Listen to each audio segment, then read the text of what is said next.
Berawal dari patroli drone, TNI berhasil gempur habis-habisan dan kuasai markas KKB Papua sudah dikuasai. Hingga kini kelompok kriminal bersenjata atau biasa dikenal KKB Papua masih menjadi masalah di Indonesia. Namun, aparat TNI yang tergabung dalam Satgas Pinang Siri berhasil menggempur markas KKB Papua. Markas KKB Papua ini sendiri diketahui berada di Kampung Welenggaru, Distrik Gom, Kabupaten Puncak, Papua. Dilansir Kompas.com, Kepala Satuan Tugas Kasatgas Humas Nemangkawi, Kombes Ahmad Mustafa Kamal mengungkapkan kalau penguasaan kampung yang menjadi markas KKB Papua pimpinan Goliat Tabuni oleh TNI ini berawal dari patroli menggunakan drone. Kala itu, nampak 3 orang yang diduga adalah anggota KKB Papua. Ketiga orang ini pun sedang melakukan penembakan ke arah tim Cakra. Dalam pemantauan drone ini, nampak ketiga orang ini memasuki Honai yang jadi markas mereka. Tim Cakra pun langsung melakukan pengejaran pada ketiga anggota KKB Papua ini. Mereka pun berhasil menembak salah satu anggota KKB ini. Serangan ini sendiri pun membuat anggota KKB Papua menjadi berlarian masuk ke dalam hutan. Saat ini, Satgas Pinang Siri melaksanakan koordinasi dengan aparat keamanan TNI Polri serta menyiagakan personel dari Satgas Pamtas Mobile Unif Rider 715 MTL. Tutur Kamal, seperti dilansir dari Kompas TV. Mayor In Sudarmin yang menjabat sebagai Kasih Intel Ops Satgas Pinang Siri memimpin langsung operasi perebutan dan penguasaan markas KKB ini. Tak cuma merebut markas KKB, pasukan TNI pun berhasil mengamankan satu pucuk senjata api. Sepucuk senjata api ini jenis M16 yang diduga merupakan milik KKB. Memang benar markas KKB di Kampung Welenggaru sudah dikuasai dan anggota TNI juga mengamankan satu pucuk senjata jenis M16, terang Kamal.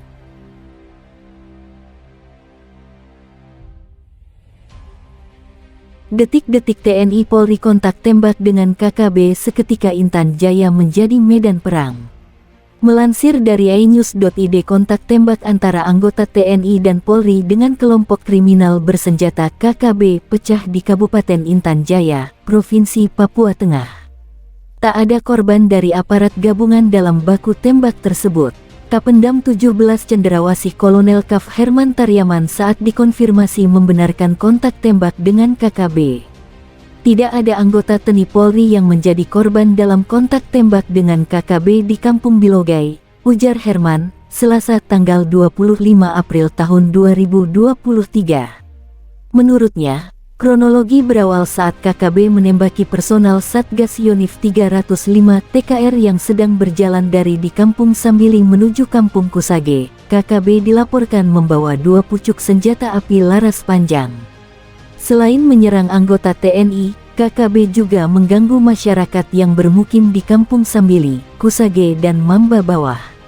Sehari kemudian, KKB menembaki anggota Brimob yang ada di Kampung Bilogai.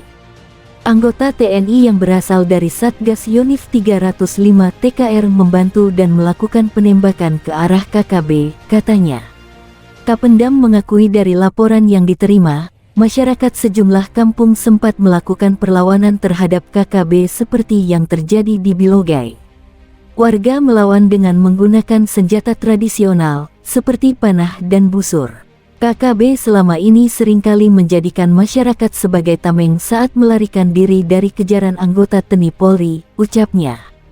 Kapendam 17 Cendrawasih menambahkan, Forkopimda di Kabupaten Intan Jaya sudah melakukan pertemuan dan sepakat untuk melawan gerombolan KST KKB yang selalu meresahkan dan membuat situasi tidak aman.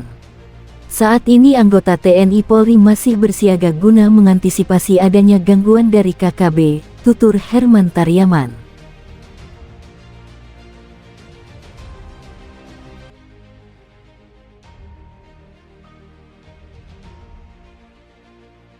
Licik, takut diluluh lantakkan, KKB Papua pecah konsentrasi prajurit TNI Polri dengan nyamar jadi warga biasa. Melansir dari sumex.co kacau, kelompok kriminal bersenjata KKB mencoba pecahkan konsentrasi prajurit TNI Polri dengan membaur bersama masyarakat selama proses pengepungan untuk menyelamatkan pilot Susi Air Kapten Philips Martens. Kelicikan KKB Papua membuat prajurit TNI Polri kewalahan.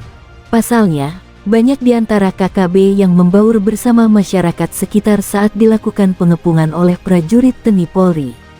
Dikutip dari berbagai sumber, prajurit TNI Polri masih terus melakukan pengepungan terhadap KKB yang bersembunyi di hutan dan gunung Papua. Kendati, prajurit TNI Polri mendapatkan kesulitan lantaran KKB banyak yang menyamar sebagai masyarakat biasa.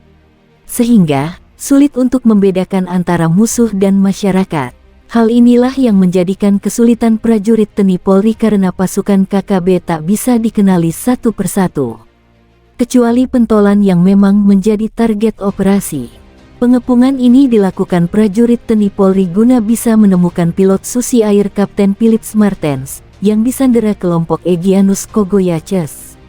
Diketahui, prajurit TNI Polri kini sudah mampu melakukan pengepungan hingga memasuki wilayah yang menjadi daerah pertahanan KKB. Merasa sudah terdesak, KKB lantas memanfaatkan pemukiman warga untuk meminta perlindungan atau tameng kepada masyarakat sekitar. Dan Rem 172 PWY, Brigadir Jenderal TNI Juwinta Omboh Sembiring mengatakan, hal itu sengaja dilakukan di tengah pengepungan. Mereka KKB sengaja memecah konsentrasi prajurit agar tak fokus untuk menyelamatkan pilot Susi Air saja, ungkap Juwinta Omboh Sembiring yang juga jebolan dari Kopassus. Kendati, Juwinta Omboh Sembiring menegaskan, prajurit TNI Polri tetap konsentrasi di lapangan meskipun segala upaya yang dilakukan KKB untuk mengalihkan perhatian. Kami tetap fokus dan takkan pernah terkecoh, pungkasnya.